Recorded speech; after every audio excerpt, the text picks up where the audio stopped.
கோவில்பட்டி சிறுவன் கொலை வழக்கில் அவரின் வீட்டின் பின்புறத்தில் வசித்து வந்த ஆட்டோ ஓட்டுநரை போலீசார் கைது செய்திருக்கின்றனர். பல்வேறு கட்ட விசாரணையை தொடர்ந்து 6 நாட்களுக்கு பிறகு குற்றவாளி கைது செய்யப்பட்டதன் பின்னணி என்ன?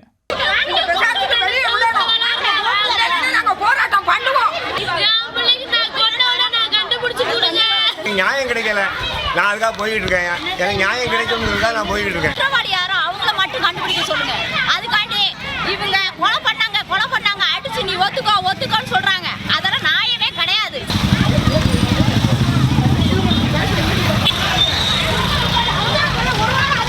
போலீஸ் அராதவன் ரொம்ப நாளா முடியாது சார். கேட்கறது நாள் இல்லையா?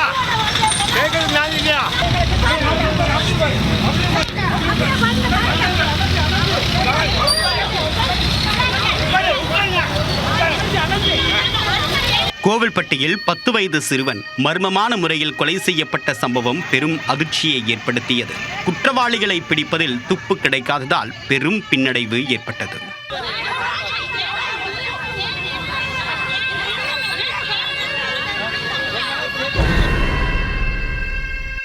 பத்து தனிப்படைகள் அமைத்து தீவிர விசாரணை மேற்கொண்டதில் சிறுவனின் பக்கத்து வீட்டில் வசித்து வந்தவர் தற்போது கைது செய்யப்பட்டுள்ளார்.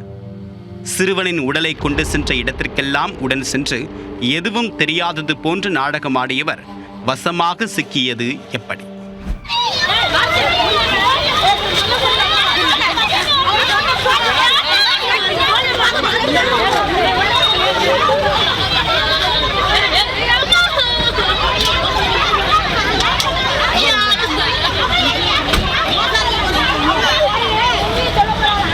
தூத்துக்குடி மாவட்டம் கோவில்பட்டியில் உள்ள காந்திநகர் பகுதியை சேர்ந்த 5ஆம் வகுப்பு மாணவர் கடந்த 9ஆம் தேதி தன்னுடைய வீட்டில் டிவி பார்த்து கொண்டிருந்தார்.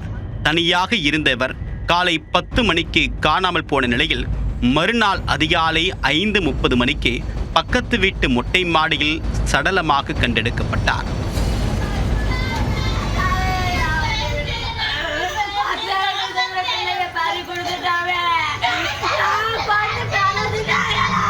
பெரும் அதிர்வலையை ஏற்படுத்திய இந்த கொலை வழக்கில் குற்றவாளியை பிடிக்க போலீசார் அதிரடி வேட்டையில் இறங்கினர்.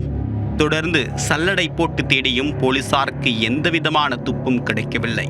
சிறுவன் காணாமல் போன போது அணிந்திருந்த 1.5 சவரன் தங்க நகை காணாமல் போயின. இதனால் நகைக்காக கொலை செய்யப்பட்டாரா அல்லது வேறு ஏதும் காரணமா என்பது குறித்து கோவில்பட்டி மேற்கு காவல் நிலைய போலீசார் வழக்கு பதிவு செய்து விசாரணை மேற்கொண்டனர். இருப்பினும் குற்றவாளியை நெருங்க முடியாததால் தூத்துக்குடி மாவட்ட எஸ்பி ஆல்பர்ட் ஜான் தலைமையில் 2 ADSPக்கள் மற்றும் 4 DSPக்கள் மற்றும் தூத்துக்குடி நெல்லை போலீசார் என்று 10 தனிப்படைகள் அமைக்கப்பட்டு விசாரணை தீவிரப்படுத்தப்பட்டது. சிறுவன் வீட்டு பகுதியில் உள்ள அனைத்து வீடுகளிலும் சோதனை நடத்திய போலீசார் 50க்கும் மேற்பட்டவர்களை அழைத்து தனித்தனியாக விசாரணை மேற்கொண்டனர். அதில் 9 பேரை ரகசிய இடத்தில் வைத்து துருவி விசாரணை நடத்தினர்.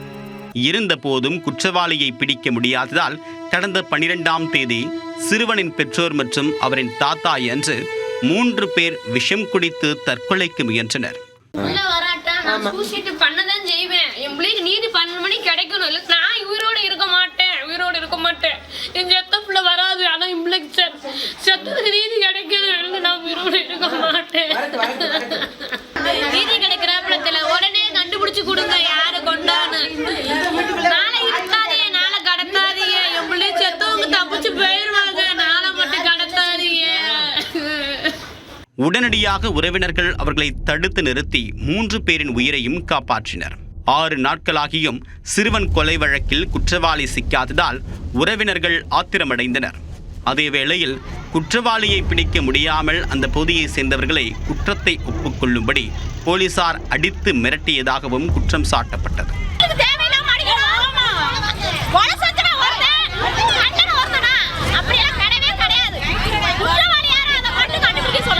இந்நிலையில் உண்மையான குற்றவாளிகளை கைது செய்ய வலியுறுத்தி கோவில்பட்டி பிரதான சாலையில் சிறுவனின் பெற்றோர் மற்றும் உறவினர்கள் மறியல் போராட்டத்தில் ஈடுபட முயன்றனர்.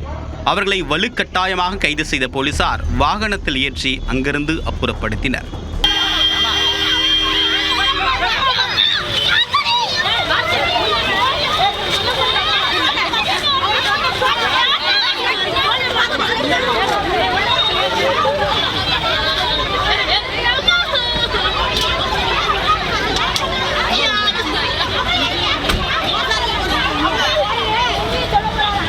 இதனிடையே போலீசார் விரைந்து செயல்பட்டிருந்தால் சிறுவனை காப்பாற்றி இருக்கலாம் என்றும் உறவினர்கள் தெரிவித்துள்ளனர்.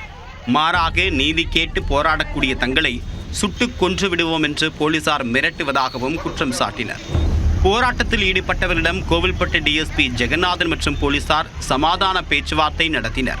மேலும் விரைவில் குற்றவாளியை கைது செய்து விடுவோம் என்று உறுதியளித்ததும் அவர்கள் போராட்டத்தை கைவிட்டனர். நாங்க என்ன சாங்க கேட்டா, உங்க வேலையை பாருங்க, எங்க கடமை நாங்க செஞ்சு விட்டுருக்கோம், நீ உன் கைய கால உனக்கு ஒண்ணும் சேர்த்து போலீஸ் கேஸ்ல போட்டுவேன் அப்படின்னு சொல்றாங்க. இன்னொரு ஆள் நான் பஸ் ஸ்டாண்ட்ல இருக்கும் போது கைய வச்சுக்கிறாரு, வீட்டுல வச்சு ஒரு ஆள் கொண்டு வந்துக்கிறாரு. எங்களுக்கு போலீஸே எங்களுக்கு பாதுகாப்பு இல்லை. அவங்க போலீஸ் நாங்க இருக்கோம், அவங்களே எங்களை மிரட்டுறாங்க. பாதிக்கப்பட்டவங்க நாங்க, எங்களே மிரட்டுறாங்க.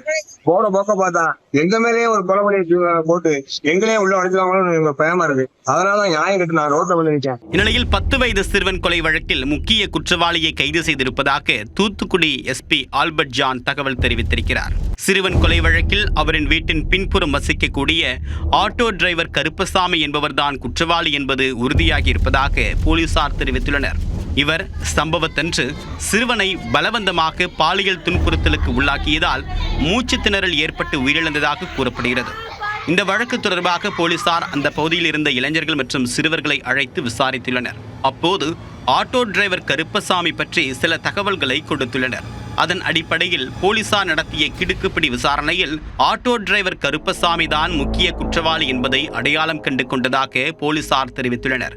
மேலும் சிறுவன் காணாமல் போனது முதல் அவருடைய உடலை அரசு மருத்துவமனைக்கு கொண்டு சென்றது வரை ஆட்டோ டிரைவர் கருப்பசாமி உடன் இருந்ததாக போலீசார் தெரிவித்துள்ளனர். அத்துடன் போலீசாருடன் சேர்ந்து சிறுவனை தேடுவது போன்று அவர் நாடகமாடியதும் அம்பலமாகியுள்ளது. கைது செய்யப்பட்டுள்ள ஆட்டோ ஓட்டுநர் கருப்பசாமி கொலை செய்யப்பட்ட சிறுவனின் உறவினர் என்பதும் குறிப்பிடத்தக்கது. மேலும் இந்த வழக்கில் கருப்பசாமியுடன் மேலும் யாருக்கு தொடர்புள்ளது என்ற கோணத்திலும் போலீசார் தொடர் விசாரணை மேற்கொண்டு வருகின்றனர். கோவில்பட்டியில் 10 வயது சிறுவன் மர்மமான முறையில் கொலை செய்யப்பட்ட வழக்கில் முக்கிய குற்றவாளி ஆட்டோ ஓட்டுநர் கருப்பசாமி 6 நாட்களுக்கு பிறகு கைது செய்யப்பட்டுள்ளார்.